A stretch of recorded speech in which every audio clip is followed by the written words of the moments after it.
a todos. Gracias, Fer. Te extrañé, Fer. Hace mucho que no nos vemos, ¿eh? Hace un montón. Solíamos hacer esto cada 15 días ahí por marzo, abril y mayo. Me tuve que fijar en el calendario cuándo había sido eso. Pasó un montón de tiempo y como pequeña introducción quiero recapitular qué habíamos dicho la última vez. Veníamos diciendo que, pongámonos en mayo por un segundo, ¿no? Estamos en mayo y todavía hay muchísima incertidumbre. Estamos en las primeras etapas de los aislamientos, donde todavía la gente salía a los balcones a tocar la guitarra y todos lo festejábamos y la gente no salía a la calle. Y pasó un montón de cosas. De mayo hasta ahora, si hago bien la cuenta, pasaron 7, 8 meses, que es un montón de tiempo en era pandémica. Y en ese momento recuerdo que conversamos mucho sobre posibles vacunas, sobre posibles tratamientos y sobre qué hacer para ir preparándonos para salir en algún momento de la pandemia.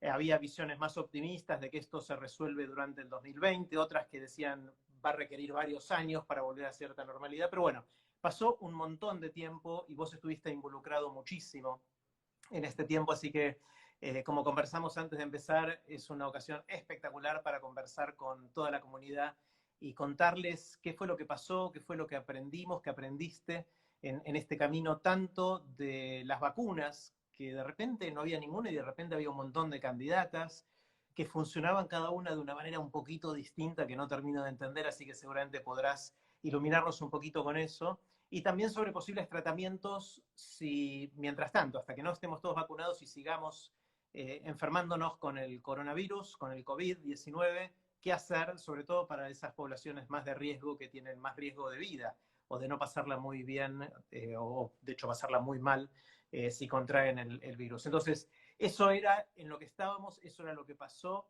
¿Por dónde querés empezar de todo esto? No sé por dónde quieres empezar vos, decime y empezamos. Sí, bueno, obviamente hay mucha expectativa con las vacunas. Hay mucha expectativa porque hay muchas vacunas que fueron teniendo distintos tipos de aprobaciones. Entiendo que no todas funcionan de la misma manera. Hagamos un poquito de meternos en la medicina de esto, que me interesa muchísimo, de cómo funciona, cuáles son los mecanismos que estas vacunas que parece que de hecho parece que son más efectivas de lo que vos creías inclusive que iban a ser cuando hablamos en mayo. O sea, hubo Muchísimo. noticias con sorpresas positivas en ese sentido, ¿no? ¿Cómo funcionan esas vacunas, las distintas vacunas que hay? Bueno, quizás para entender eso tenemos que entender que cómo entra el coronavirus al cuerpo, esto lo hicimos en una de las últimas charlas, me acuerdo, pero nos va a servir para entender las vacunas, porque después podemos entender cómo las vacunas lo imitan, ¿no? Cuando el coronavirus entra al cuerpo, entra generalmente por la mucosa, que es la parte rosada de la nariz o de la garganta, se mete adentro del cuerpo. Y una vez que, esto te vas a acordar ahora, adentro del cuerpo vienen unas células que nadan, que son como unos pulpos, que agarran el coronavirus, se lo morfan y van a unas estaciones donde el sistema inmune prepara la respuesta, ¿no? Es decir, están estos guardias del sistema inmune que capturan al coronavirus y se van a estas estaciones, que son literalmente estaciones inmunes, y son esos ganglios que se inflaman cuando nosotros nos enfermamos, ¿no? Cuando un ganglio se inflama, lo que está pasando es que llegó un pulpito de estos a la estación y alertó al sistema inmune de que entró algo foráneo, entró un intruso. Y en ese momento, un montón de células de distinto tipo, un montón de partes del sistema inmune son atraídos a esa estación para recibir la información que tiene ese pulpo. El más importante de los actores que son atraídos a la estación es una célula que se llama T-helper, T ayudadora, y que es en realidad el director de orquesta del sistema inmune. Cuando este director de orquesta es presentado con el intruso, cuando ve el intruso, convoca a una serie de actores y es quien va a definir tanto cómo vas a responder contra el coronavirus como cómo vas a responder contra una vacuna. Es el principal actor del sistema inmune. De hecho, esto lo va a explicar muy bien, es la célula que destruye el HIV. Por eso el paciente del HIV se queda sin respuestas y no sabe cómo reaccionar entre cosas muy comunes y por eso también tiene problemas que normalmente uno no debería tener en la respuesta inmune, ¿no? Bueno, ¿qué es lo que sucede entonces?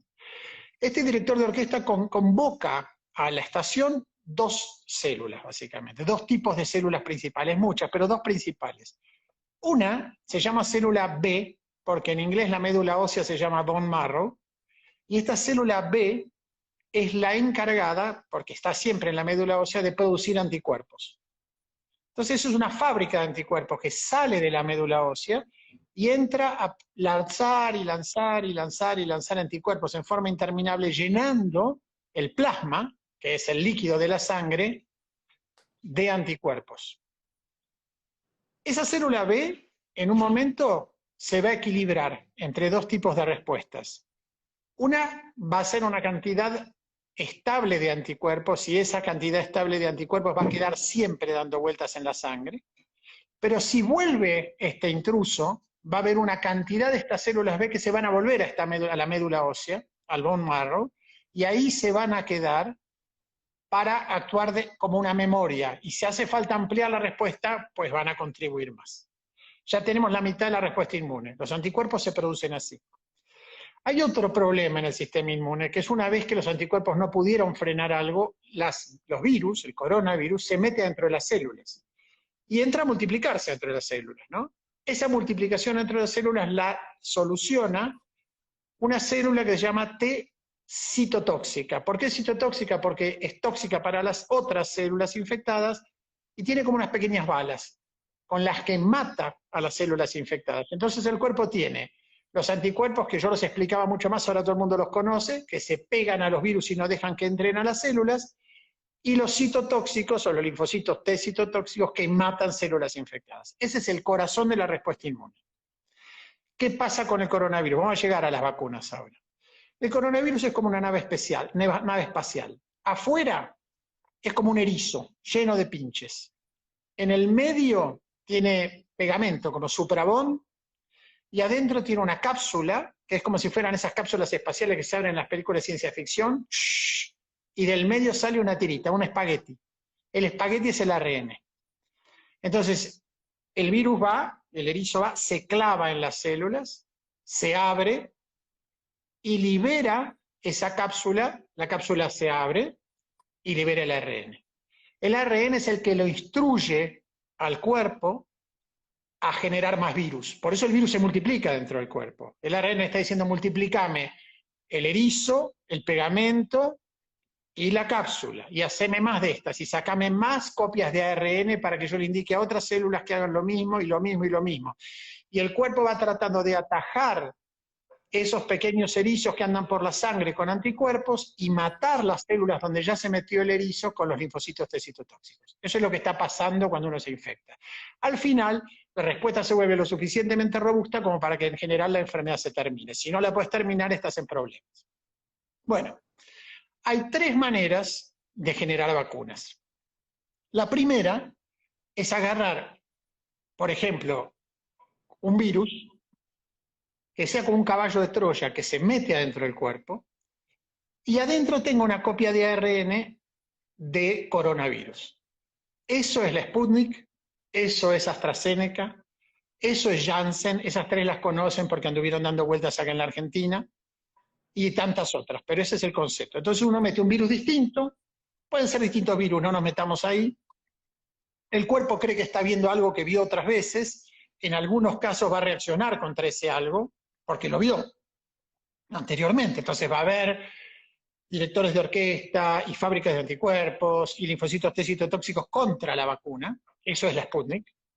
En otros casos no lo vio nunca, porque el virus no es un virus humano, sino es un virus de chimpancé, entonces se escapa el virus. Eso es AstraZeneca.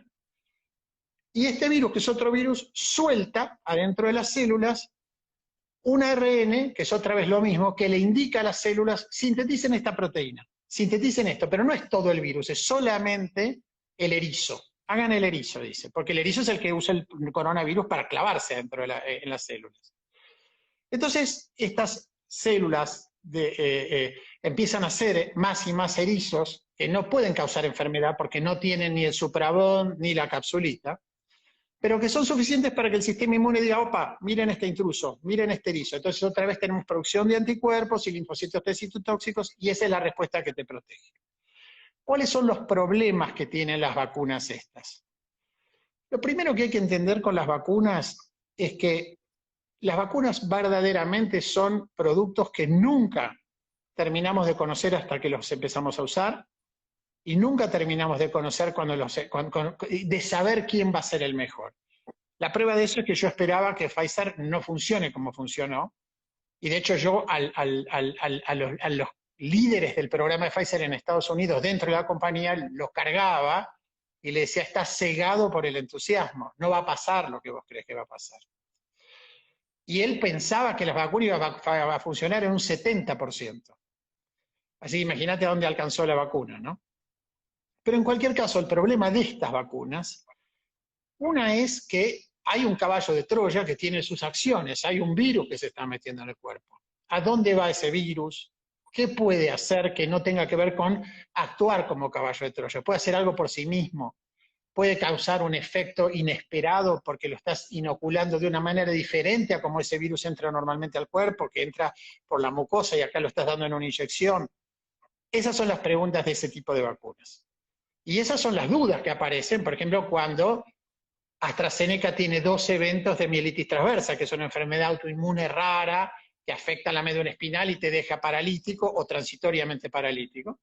Y vos decís, bueno, ¿eso tuvo que ver con esa inyección o no tuvo que ver con la inyección? Bueno, hasta ahora las agencias regulatorias están para hacer esas decisiones y decir, bueno, a nosotros nos parece que no, seguimos. La segunda categoría de vacunas es sacarte de encima toda esa parafernalia y meter el ARN en un globito básicamente de grasa. Es como un globito de jabón. Ese globito actúa como si fuera un caballo de Troya, pero es solamente un globito de grasa. Entonces el globito va, llega a una célula, como las células tienen una membrana de lípidos, de grasa, se pegan las dos membranas, se abren, entra el ARN y dice, haceme el erizo. Eso es la vacuna de Pfizer. Y eso es la vacuna Moderna. ¿Qué tiene de bueno? Tiene de bueno que no tenés todos los otros componentes dando vueltas. Estás concentrado en solamente el ARN. ¿Qué tiene de nuevo? Que nunca se usaron estas vacunas anteriormente. Y como nunca se usaron estas vacunas anteriormente, estamos en una experiencia que a la vez es la primera, que normalmente hubiera pasado igual con otro virus, porque no es que esto se inventó para el coronavirus, y nadie estaría hablando de eso. No estaríamos preocupados, o sea, uno simplemente iría y se daría la vacuna como no pregunta nunca, esta es la vacuna de hepatitis, me la doy, nadie sabe ni cómo está hecha, ¿no? Pero en este caso, bueno, como está todo hecho de una manera como un gran reality, aparece toda esta realidad de que es una vacuna nueva. ¿Qué tiene de preocupación? Bueno, han salido realmente notablemente bien. ¿Pueden tener algún efecto a largo plazo? Nadie sabe, porque nadie las testeó jamás antes, como nadie testeó jamás la vacuna de AstraZeneca antes, ni la vacuna de Sputnik, ni ninguna. Esa es la verdad. Hasta hoy, yo personalmente, como habiendo liderado el estudio de Pfizer acá, me sorprendí lo poco ruidosa que era la vacuna. Vos le estás dando un pedazo de ARN de un microbio al cuerpo, el cuerpo lo ve, dice esto no es mío, hace una reacción, hace fiebre, dolor de cabeza, todo lo que hace el cuerpo para avisar que hay un intruso, pero aún en ese contexto y con muy buena respuesta inmune, porque protegió al 95%, ¿no?, de eficacia, hizo muy poco ruido. Menos del 1% de la gente tuvo realmente algún tema que ni siquiera era distinto entre placebo y vacunados. Y lo mismo Moderna. Fueron vacunas que funcionaron notablemente bien.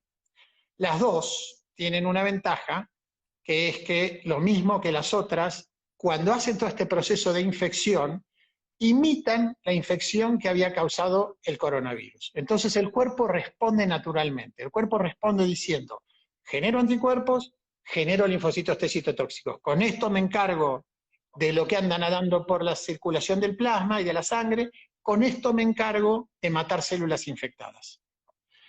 Hay un tercer grupo de vacunas, que son las vacunas chinas. Las vacunas chinas tienen una diferencia, es una generalización, hay 1000 vacunas, así que no es pero las vacunas chinas, las que siempre hablamos, hay dos maneras de hacer esas vacunas. También hay vacunas muy similares a esas que se van a empezar a escuchar. Una es Novavax, que anda en Estados Unidos muy bien ahora. Hay una vacuna de Glaxo, creo que es Glaxo y Merck, por ahí es Sanofi, la verdad que ya ni me acuerdo, hay tantas, pero hay muchas vacunas que llaman de subunidad. La diferencia central entre esas vacunas y los otros dos grupos es que el erizo se hace en el laboratorio. No se mete un mensaje de ARNA para que el cuerpo haga el erizo, sino que el erizo se hace en el laboratorio, de distintas maneras. Novavax tiene un sistema de células de insecto con el que lo hace, hay otros que tienen células humanas que sintetizan el erizo, pero finalmente vos lo que tenés es un tubito con el erizo. Inyectás el erizo y cuando entra el cuerpo, otra vez viene el pulpito y lo captura.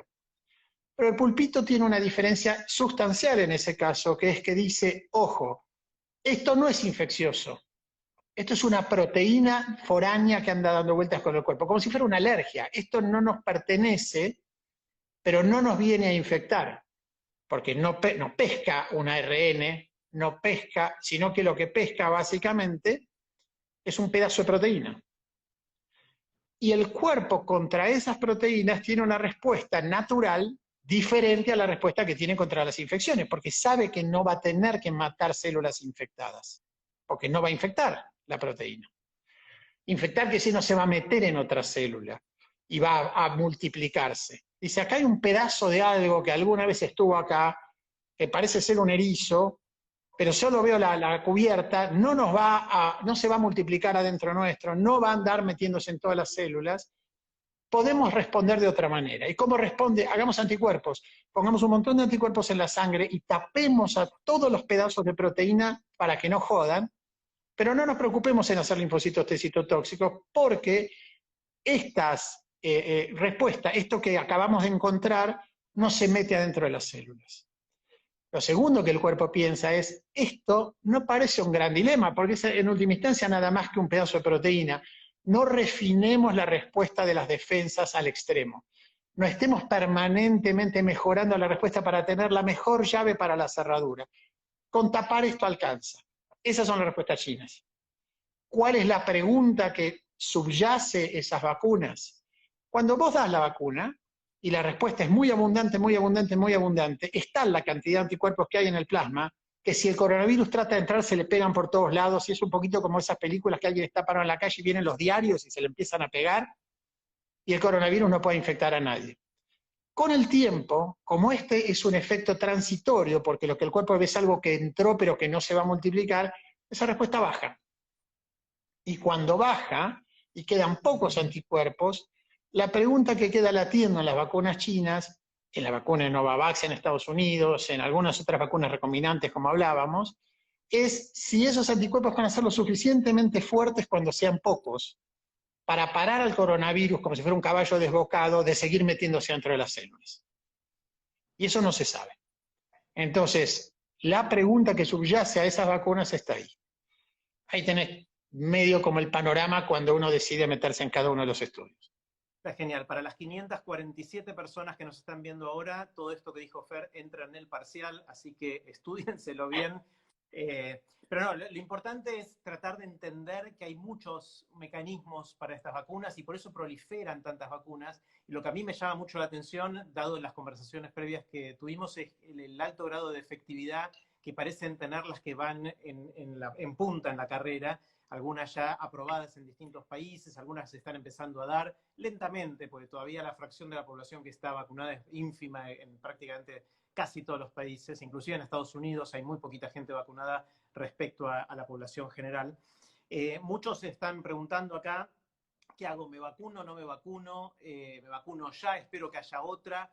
¿Cómo ves eso? ¿Es tratar de vacunarnos lo antes posible? Entiendo que hay un protocolo que primero a los que están en el frente de acción del sistema de salud, después a la gente de más riesgo y después a la población en general. Pero más allá de eso, si uno tiene la posibilidad de vacunarse, ¿a vacunarnos lo antes posible?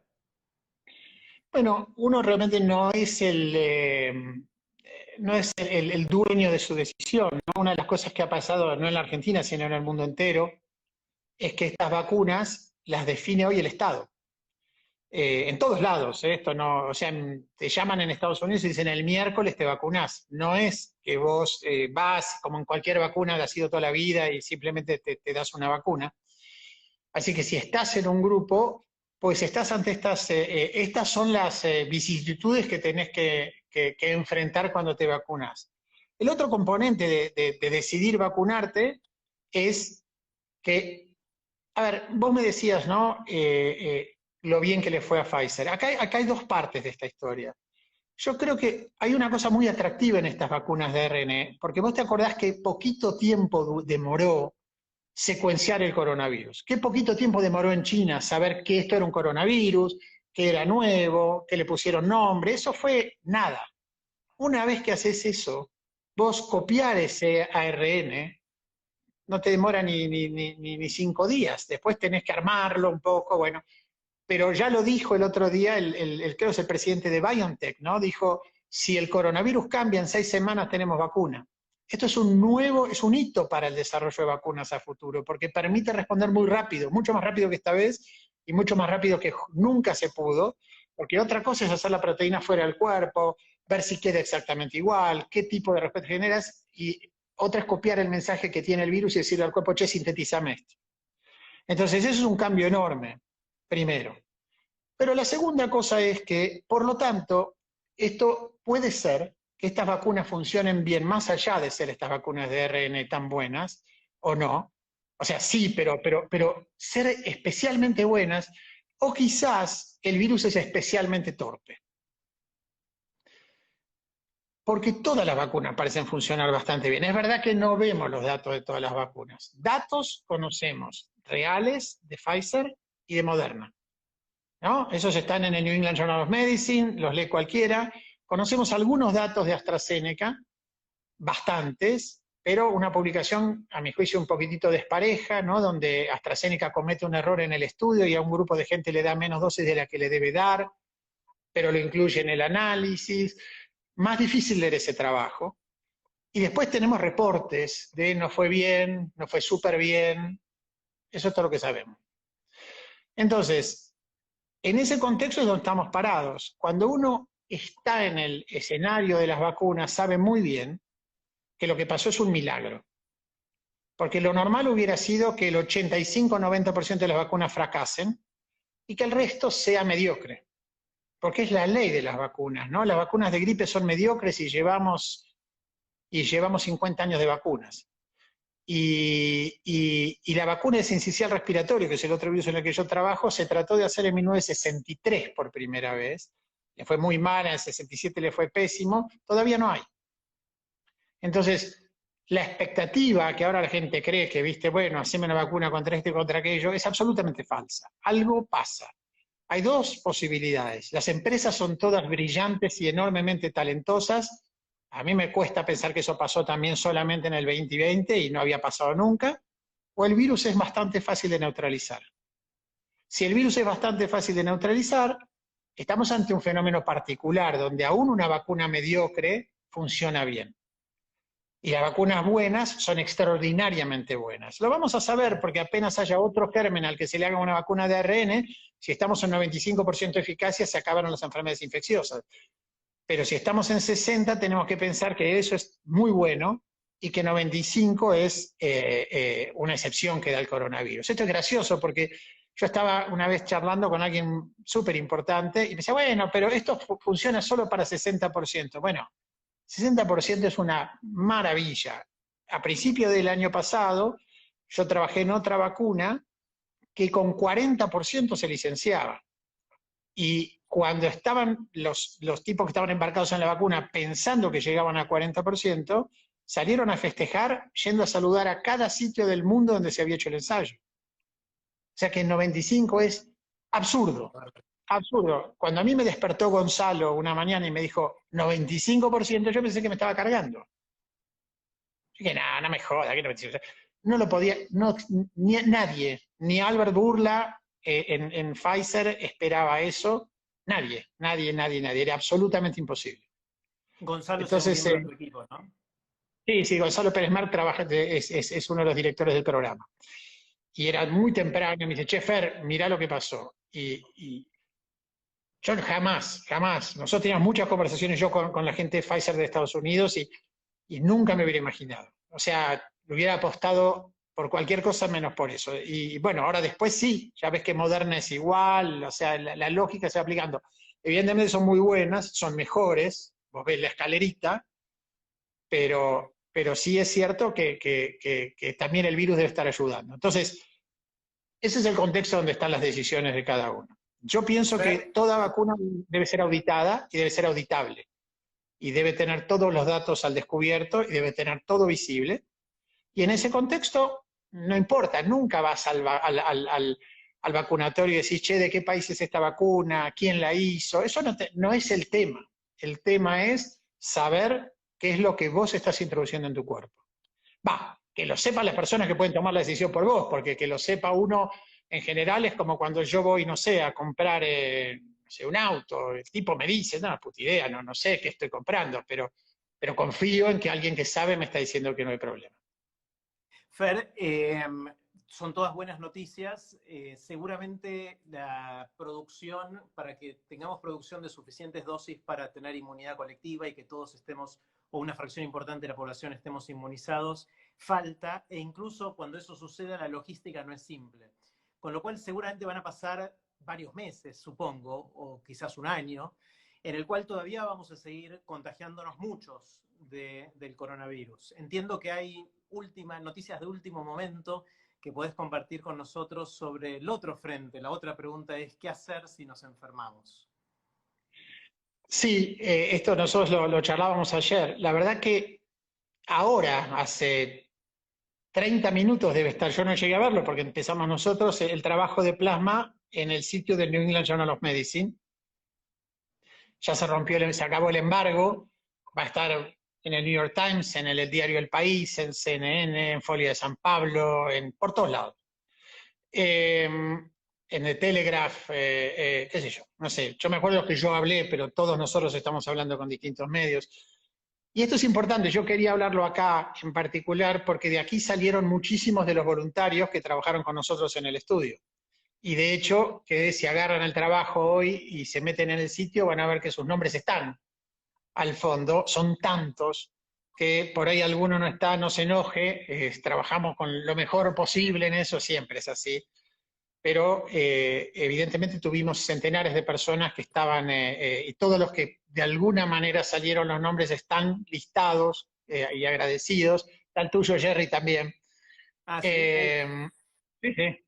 Y básicamente ese es un estudio que para mí es extraordinario, porque es como una epopeya de haberlo hecho nosotros, haberlo hecho en el país.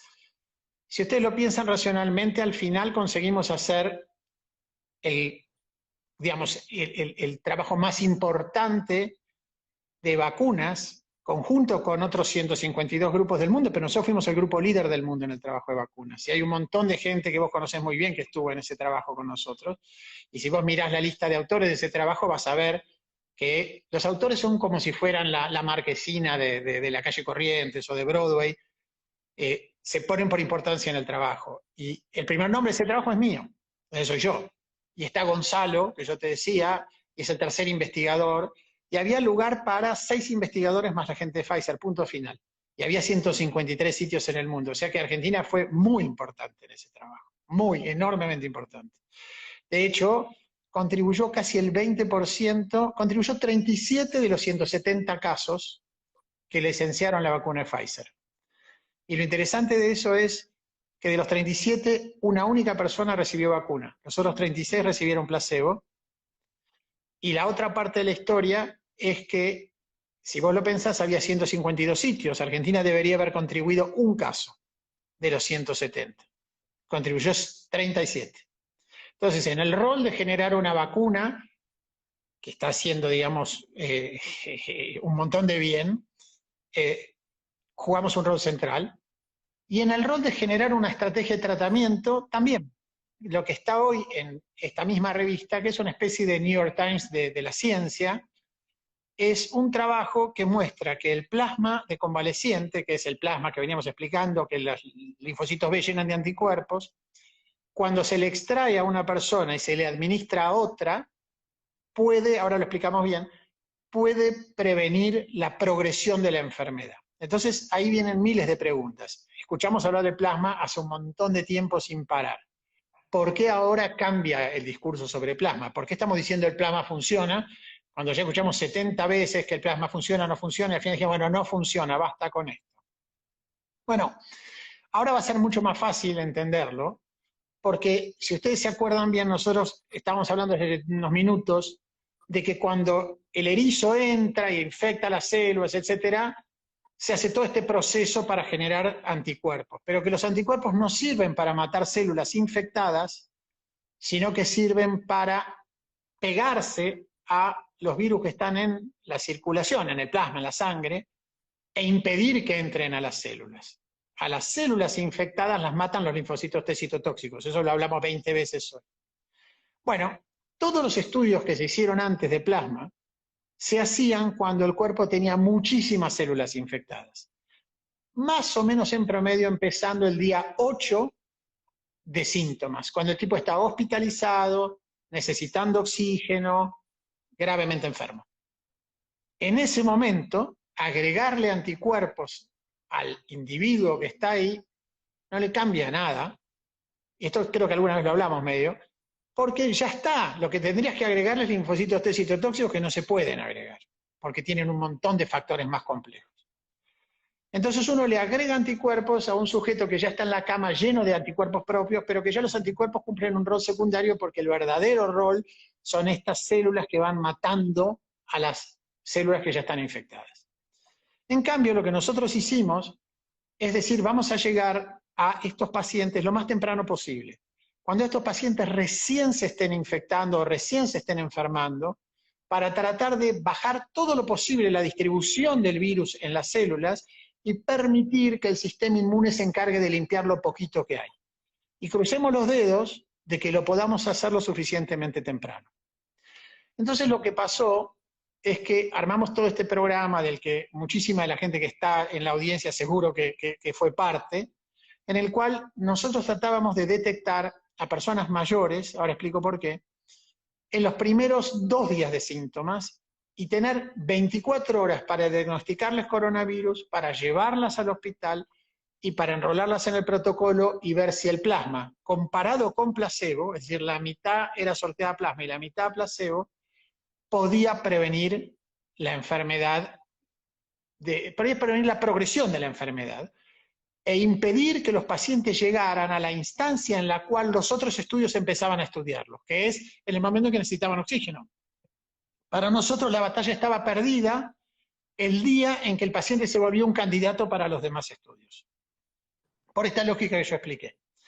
Un desafío enorme, ¿no? 15 instituciones en el conurbano bonaerense y en la capital, desde el Hospital Bocalandro y el Centro Gallego, el Hospital Simplemente Vita de San Juan de Dios, el Hospital de San Isidro, el Sanatorio de los Arcos, Anchorena, Fino Quieto, el CEMIC, no sé. E inclusive en un momento geriátricos del PAMI que se incorporaron como unidades de atención de pacientes muy leves, pues es un paciente muy leve, y nosotros íbamos y trabajábamos directamente ahí. Teníamos que detectar muy rápido a los pacientes, teníamos que testearlos en 4 horas, teníamos que ir a buscarlos con las ambulancias a cualquier lugar del conurbano, llevar unos camioncitos con plasma por todos lados, y lo que vimos es que, primero, elegimos los ancianos, porque son las personas que más se enferman, y eso tenía 2 sentidos. El primer sentido era, estas personas se enferman mucho, vamos a actuar sobre estas personas porque es donde vale la pena tener un tratamiento. Si la pandemia, esto yo lo dije 100 veces, ocurriese en una población de una expectativa de vida de 50 años, nadie sabría que hay pandemia, pues no pasa nada. A los chicos no les pasa nada con esto, a los 20, 25 años. Realmente es muy leve la enfermedad en general, nadie estaría prestando atención que hay algo nuevo. Entonces dijimos, bueno, vamos a buscar a aquellos que realmente son los objetivos de este virus, que son las personas mayores, y a esas personas vamos a tratar de pararles la progresión de enfermedad. Entonces dijimos 65 años para adelante, le agregamos un condimento, estos son debates internos siempre en los estudios, bueno, vamos a ponerle que no solo tengas que tener 65 años, que tengas que ser o hipertenso, o diabético, o obeso, o tener una falla renal, o tener enfermedad pulmonar obstructiva crónica, como si fuera un enfisema, porque ese es un factor de riesgo agregado. Pero una vez que llegas a 75 años, ya con ser mayor de 75 años consideramos que tenés riesgo suficiente para entrar al estudio. Entonces, esos son los grupos del estudio, 65 para arriba con un problema, 75 quien sea para arriba entra. Y fue un estudio que enroló gente grande, ¿no? El promedio de edad era 78 años. Y en ese estudio lo que vimos es que el plasma, y ahora tenemos que hablar de eso, del plasma, bajó la internación de pacientes a la mitad. Es decir, cuando vos le dabas plasma a un tipo, le bajabas a la mitad la chance de tener que ponerse una bigotera de oxígeno, que es lo que te interna. Y lo podías mantener como un tipo que tenía un catarro durante unos días. Y después se curaba. Ese era el objetivo del estudio. El objetivo del estudio no era bajar la cantidad de muertes, porque como muere mucha menos gente, gracias a Dios, de la que se interna, para juntar suficientes casos de muertes para ver estadísticamente que valía la pena el estudio, tenemos que poner 1.600 personas, lo cual es imposible, es un estudio de una magnitud enorme, por toda la dificultad logística que yo te cuento. Es muy distinto estar dentro del hospital enrolando pacientes y dándoles una medicación que ir a buscarlos a Villa Fiorito, a Alvear y Callao, a Mataderos, a Ballester, a donde sea, y llevarlos a las distintas instituciones. Y acordate que cuando la gente entraba a las instituciones quedaba desconectada de las familias, entonces oficiar de nexo con las familias para que la gente sepa lo que estaba pasando, y mantener todos los días todo el mundo cegado y mandar el camioncito con el plasma desde González Catán hasta Palermo, y estar todo el tiempo circulando. Eso actuó muchísima gente, centenares de personas, centenares de grupos, ¿no? En la Argentina, además de la gente de los hospitales, Swiss Medical, gente del PAMI, gobierno de la provincia de Buenos Aires, de la ciudad de Buenos Aires. La verdad que fue un esfuerzo enorme que lideramos nosotros, y la verdad que es fenomenal, y hoy está en la mejor revista de ciencia del mundo. ¿Y qué quiere decir? Quiero ver si entiendo bien, concretamente. Si alguien de más de 65 se agarra hoy el virus y tiene los primeros síntomas, si le damos plasma de convaleciente, que es decir, el plasma que sacamos de otra persona que tuvo el virus o que quizás tiene anticuerpos porque fue vacunada o lo que fuera, y se lo administramos a esta persona que acaba de contraer el virus, la probabilidad de que haya que internarlo, es decir, que la enfermedad se ponga grave y fea, baja a la mitad. ¿Es eso? Eso es correcto. Hay una partecita que falta, que es la siguiente. No cualquier plasma sirve. ¿Por qué no cualquier plasma sirve? Porque eso es uno de los problemas que tuvieron los estudios anteriormente. Uno tiene que salir de la idea de que el tratamiento está en el plasma. El tratamiento son los anticuerpos que están flotando en el plasma, que soltaron estas células B de las que hablamos tanto. Entonces, sin anticuerpos, el plasma es agua, no sirve para nada. Tiene que tener suficientes anticuerpos. Y nosotros lo que decidimos, porque había que tomar una decisión, porque además yo no te hicimos una enorme campaña de colecta de plasma, en la que también participó mucha gente que seguramente está en el audio ahora. En esa población elegimos solamente los plasmas del 25% de la gente que tenía más anticuerpos.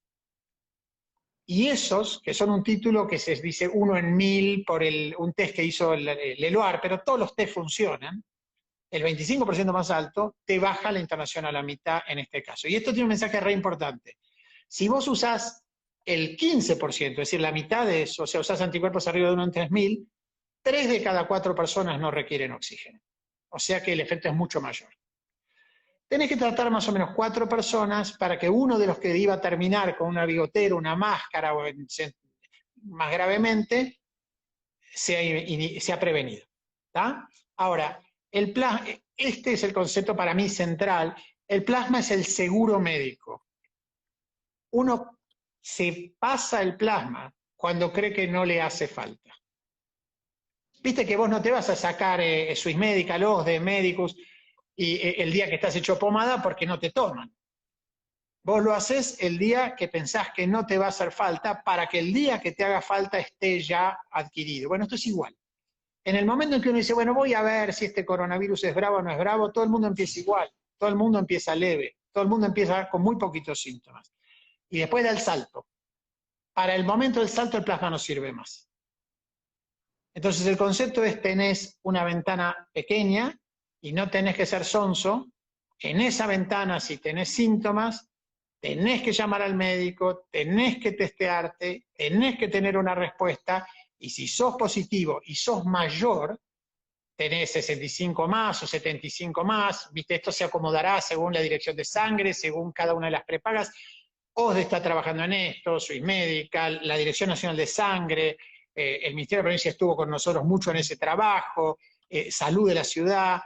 Es decir, en ese contexto necesitas en ese momento la infusión. La infusión uno dice, pucha, me voy a internar, me voy a tener 6 días goteando, es 1 hora y media y te vas a tu casa, te vas a comer un sándwich después. No es una bala de plata, no todo el mundo deja de internarse, pero bajás sustancialmente el riesgo de internarse. Y eso es básicamente esa instancia lo que nosotros hoy podemos hacer. En vez de estar a suerte y verdad diciendo, hoy tengo coronavirus, ¿para dónde va a caer el dado? Bueno, esa es una actitud activa para bajar sustancialmente las probabilidades de que te vaya mal. No las elimina, pero las baja considerablemente. Fer, ¿y esto está disponible? Porque hay gente ahora que está donando el plasma, se está filtrando, se está priorizando el plasma. Es decir, si alguien de esta edad, algún familiar nuestro, ojalá que no, pero si le llegara a pasar que se agarre el coronavirus y lo agarramos en los primeros días, ¿a quién llamo? ¿Cómo activo esto?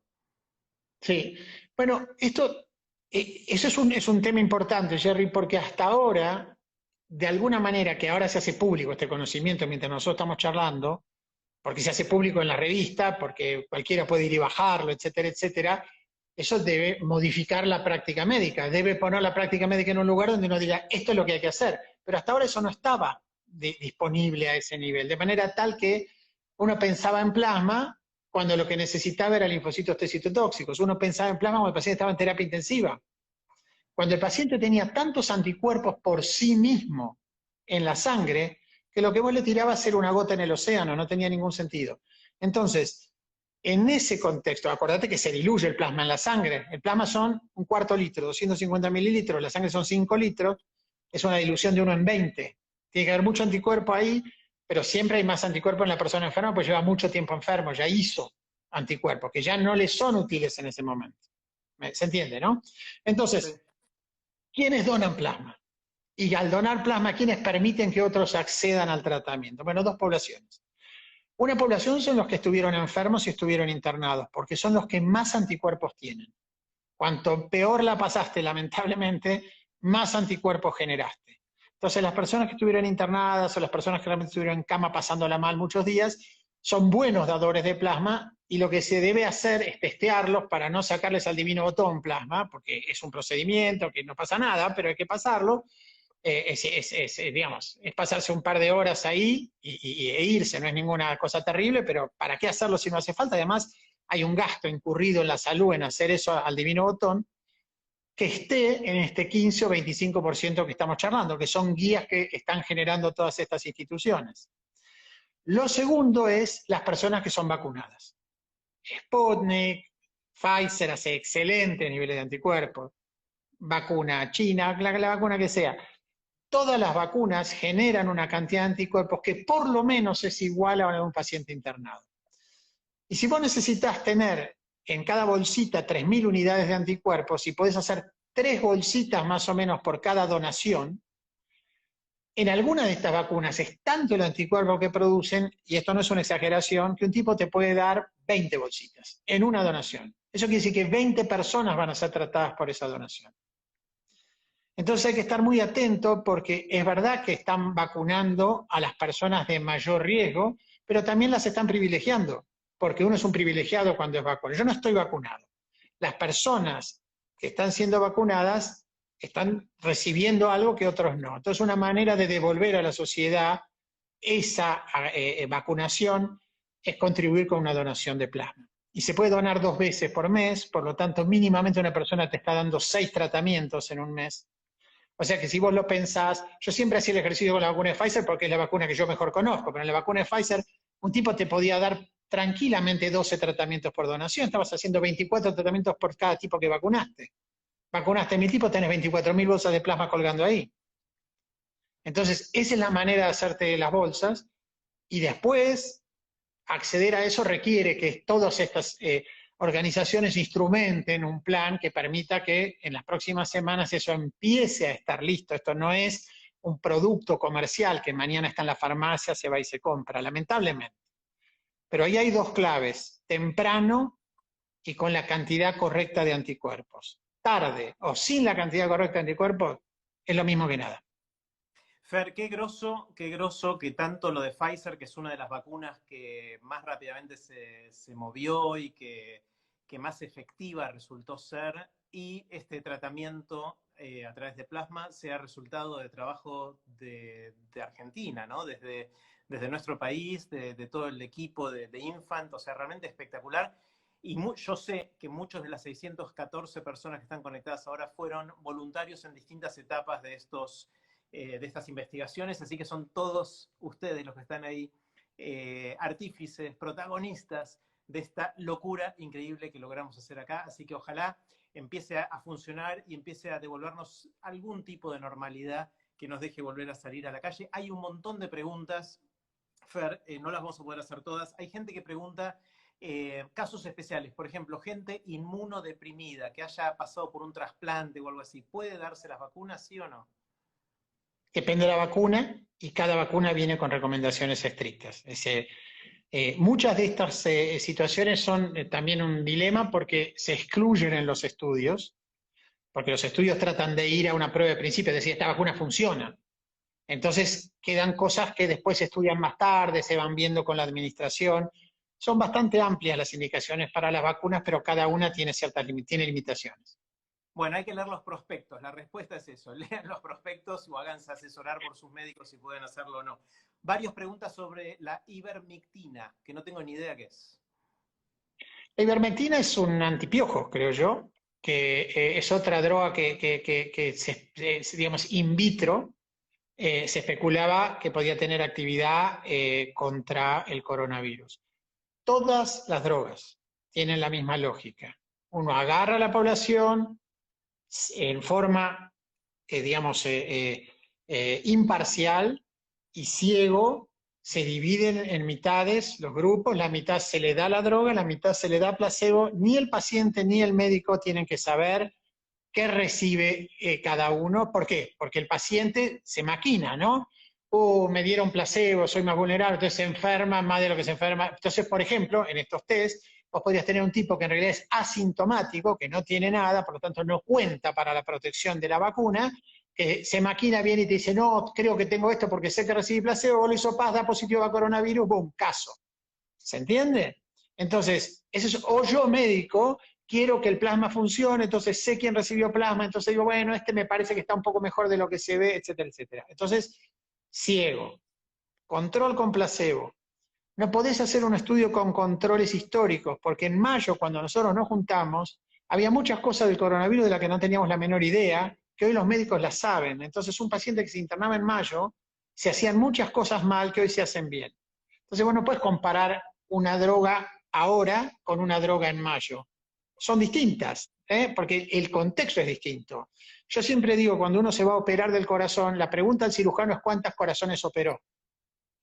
No, ni cómo se llama, cuántos corazones operó. Si el tipo está haciendo el primer corazón, estás en problema, es duro decirlo, pero es la verdad, porque la práctica, ¿no?, hace al experto, ¿no?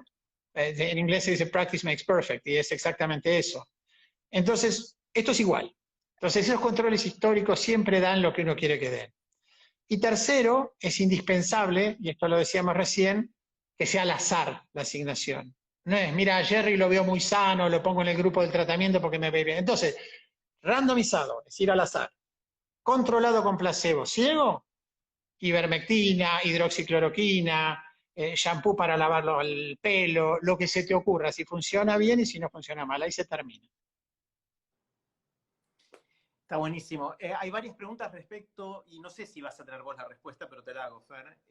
¿Cuándo vamos a llegar a tener suficiente inmunidad en la comunidad para decir que tenemos inmunidad colectiva? Es decir, ¿cuándo vamos a llegar a ser? Sé que depende de cuán rápido vamos a poder producir, distribuir, administrar estas vacunas, va a depender del país, de temas políticos, comerciales, logísticos, complejos, pero ¿tenés alguna sensación, aunque sea, de estamos hablando semanas, meses o años? No, claramente no estamos hablando años, pero vamos a hablarlo en abstracto, salgamos de la Argentina. ¿Cómo funcionan estos virus? Estos virus te infectan y en la nariz y la garganta es como si te hubieran dado una trompada. Entonces, por un tiempo, toda la nariz y la garganta son refractarias a volver a enfermarse. Si eso no fuera así, cuando yo me infecto y estoy con mis hijos, se lo paso a ellos me lo pasan a mí, yo se lo paso a ellos me lo pasan a mí, no se va nunca más el virus. Entonces hay que frenar ese proceso. Entonces el infectado no es reinfectable en ese momento. Pero la verdadera inmunidad se genera en el pulmón, se genera de la garganta para abajo. Esta inmunidad dura poco, 3, 4 meses, después ya no hay más. No importa cómo se genera, es mucho detalle, pero pasa eso. Entonces acá, en Europa se vio muy bien. Eso se llegó a generar y el virus empezó a desaparecer en Madrid, en Roma, etcétera, etcétera. Y después hay varios factores. El primero es, este no es un virus de temporada tan marcado como otros virus, por lo tanto el calor no le joroba tanto. Estamos viéndolo, ¿no? De manera tal que no es que desaparece por otras cuestiones. Se empieza a ir, pero vos sacás a la gente a la calle, la gente va a la playa, empieza a moverse todo el mundo, y vos tenés un montón de gente que estuvo guardada y que no se contagió. En este virus, con poco se va el virus. Entonces hay mucha gente que no se contagia. No hace falta grandes números. La inmunidad comunitaria es variable. En sarampión necesitas el 95% de la población. Por ahí acá no necesitas más del 50%, por ahí menos, o más o menos. Entonces, un montón de gente que no estaba en el conteo porque estaba guardada en su casa, por ejemplo las personas mayores, no eran necesarios para que el virus se retire en ese juego en el que había menos personas afuera, la gente no estaba en la oficina, etcétera, etcétera. El virus se va. Después sale todo el mundo y ahí tenés dos poblaciones. Los tipos que nunca lo tuvieron y los tipos que lo tuvieron, pero que la inmunidad les bajó al cuello. Los tipos que les bajó al cuello son transmisores, lo vuelven a tener en la nariz y a pasárselo al siguiente. Los tipos que no lo tuvieron son víctimas potenciales. Entonces, en ese juego se da la segunda ola. Y como la gente está repodrida en el mundo entero de estar guardada, la exposición es mucho mayor que en la primera. La mortalidad es menor en números relativos, termina siendo parecida en números absolutos, pero está todo el mundo afuera, y porque los que se cuidaron la primera vez dicen, déjame hinchar, y uno lo ve, eso es absolutamente natural, pero en realidad lo que está pasando es que hay algunos que ya ahora son vectores, digamos, rebotadores de virus, y otros que son los que les pega. Eventualmente eso se completa, se llena el vaso, y después nos vamos a andar pasando coronavirus de nariz a nariz. Las vacunas generan mucho mejor inmunidad, de manera tal que lo que yo imagino, por lo menos cuando veo los resultados, ¿no? Es que si vos conseguís hacer un grupo vacunado y otro grupo está infectado anteriormente, bueno, se empieza a achicar el territorio para el virus empieza a estar confinado entre gente que no le permite llegar de uno a otro, se empieza a llenar el espacio entre personas de personas que ya son resistentes. Y ahí es donde esto finalmente llega a su fin, que para mí va a ser en el curso de este año. Acá nos equivocamos 70 veces, yo 1000 veces. Cuando lo mirás desde ahora es mucho más fácil decir, soy un tarado, si esto era obvio que iba a pasar. Pero uno cuando está pensándolo no tiene todos los patitos en fila, ¿no? Entonces se equivoca. Fer, entonces, si entiendo bien, para ir bien concreto a qué tenemos que hacer cada uno de nosotros, es tan pronto nos toque por el nivel de prioridad en el que estamos vacunarnos, con la vacuna que nos toque, entiendo, porque siempre y cuando esté aprobada, pinte bien, tenga todo el backup y todo el respaldo necesario, vacunarnos. Si todavía no nos vacunamos o por la razón que fuera nos agarra el virus, si tenemos más de 65 años, agarrémoslo rápido y tratemos de conseguir el plasma, cosa que empezaría a desarrollarse a partir de hace media hora que está publicado esto y que es un nuevo tratamiento espectacular. Si somos menores de esa edad, entiendo que hay que cuidarse y curarse y listo. ¿Y qué más? ¿Qué hacer en el día a día más allá de eso? Tapaboca, quedarnos en casa, no quedarnos, ir a lugares, irnos de vacaciones, no irnos. Concretamente, cuando hablamos en abril era obvio que estamos en la cuarentena y teníamos que quedarnos adentro de casa. Ahora, ¿qué tenemos que hacer? Bueno, vamos de atrás para adelante. Para vacunarnos con vacunas que tengan información auditable que nos permitan saber la decisión que estamos tomando. Y que alguien tiene que poder decirnos, esta vacuna sí, y para eso uno tiene un médico. Así que esa es la manera de conducirse. Plasma, vos lo dijiste clarito, mayores de 65 años, con comorbilidades, mayores de 75 todos, no hay que esperar a ver qué pasa, hay que avivarse pronto qué pasa, y en ese caso no desesperarse, porque hay unos días, pero no es, bueno, vamos a ver, porque la respuesta clásica es, vamos a ver cómo anda, y si en unos días anda mal le damos plasma, ahí ya no sirve. Entonces lo que hay que tener en mente es eso, y eso no va a pasar mañana, lamentablemente, ni como no pasó ayer, pero va a pasar en un tiempo. Y eso es importante porque eso va a proteger a los padres de los que están mirando. Debe haber algunos pibes jóvenes que van a ser los abuelos, pero muchos deben tener una edad en la que son más bien los padres. Entonces eso hay que tenerlo presente. Después hay que seguir las normas que todavía el virus no cambió. Es verdad que hay unas mutaciones que parecen ser más contagiosas, pero más allá de eso, la realidad global no cambió. Entonces hay que seguir manteniendo las mismas precauciones que había antes. Va a haber cambios. Hoy yo estaba hablando con Inglaterra, están todos adentro, los chicos no están yendo a la escuela. España está pasando lo mismo en muchos lugares. Así que vamos a vivir de nuevo una época más dura, que es inevitable, no somos la excepción en eso. Y tenemos que conducirnos responsablemente, ¿no? Sabiendo que sigue siendo el mismo el riesgo para las personas grandes que era el primer día si no tuvieron la enfermedad. Si tuvieron la enfermedad, el riesgo es menor, el cuerpo tiene memoria de lo que vio, tiene en la médula ósea las células que producen anticuerpos, tiene los linfocitos T citotóxicos nadando por ahí, entonces uno no está en la misma situación, ni lo van a estar en unos años. Y hay que pensar que en el curso de este año seguro que esto se va a ir achicando. Hay partes que no controlamos ni vos ni yo, hay decisiones políticas de los gobiernos serán menos o más agresivos y el tipo de vacunas que quieran tener o no quieran tener y cuánto quieran tener, y eso ya está fuera de nuestras manos, por lo tanto lo que yo diría es futurología absoluta, no tengo la menor idea, pero en esa mezcla de lo que estamos hablando vamos a definir cuánto tiempo tenemos que seguir comportándonos como nos comportábamos casi desde el principio, lamentablemente. No hay otras, no hay otras soluciones, no las hay. Pero esta es una solución importante, porque si vos mirás los primeros 25.000 muertos que tuvo Italia, creo que no había nadie menor de 40 años. Entonces, si estamos hablando de una enfermedad que mata personas mayores, pues trabajemos, donemos plasma, estemos atentos para que las personas mayores tengan un elemento que las puede proteger cuando lo necesiten, ¿no? Eso es quizás lo más importante de todo lo que podemos hacer hoy.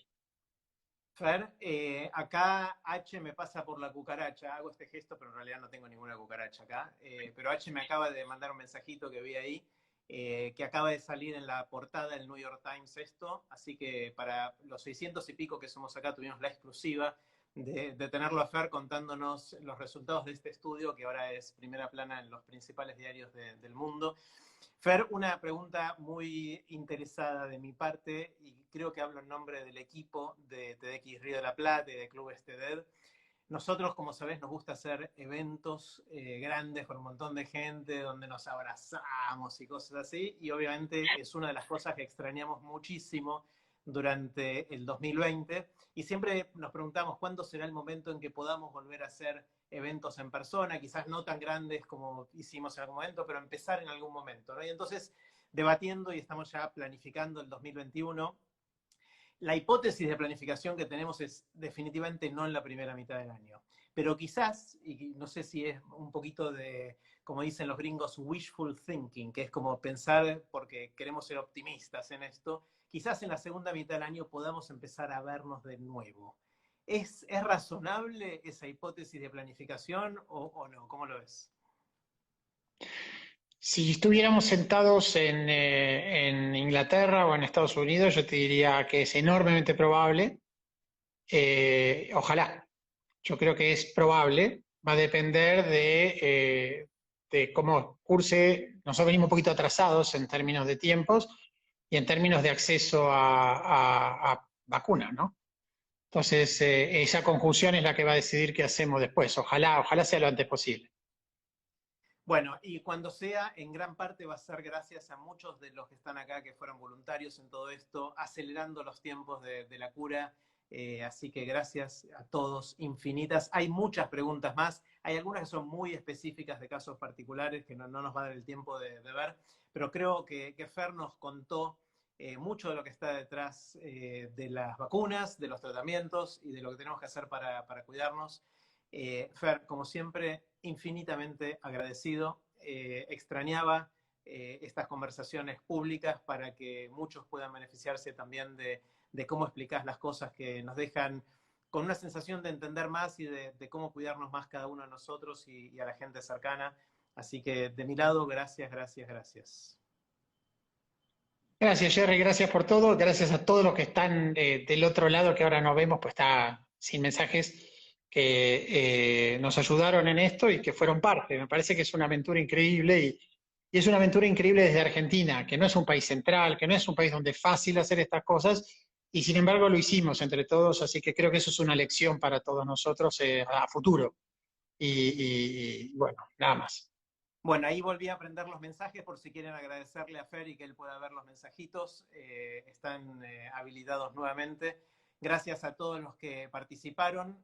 Corran la voz. Seguramente esto quede en el Instagram TV de TDX Río de la Plata. Si no meto la pata en cómo cerramos esto, debería quedar grabado ahí. Así que pueden compartirlo dentro de un rato con todos sus amigos, conocidos, etc. Y cuando vean las primeras planas de los diarios, digan, yo lo escuché antes. Gracias, Fer. Chao a todos.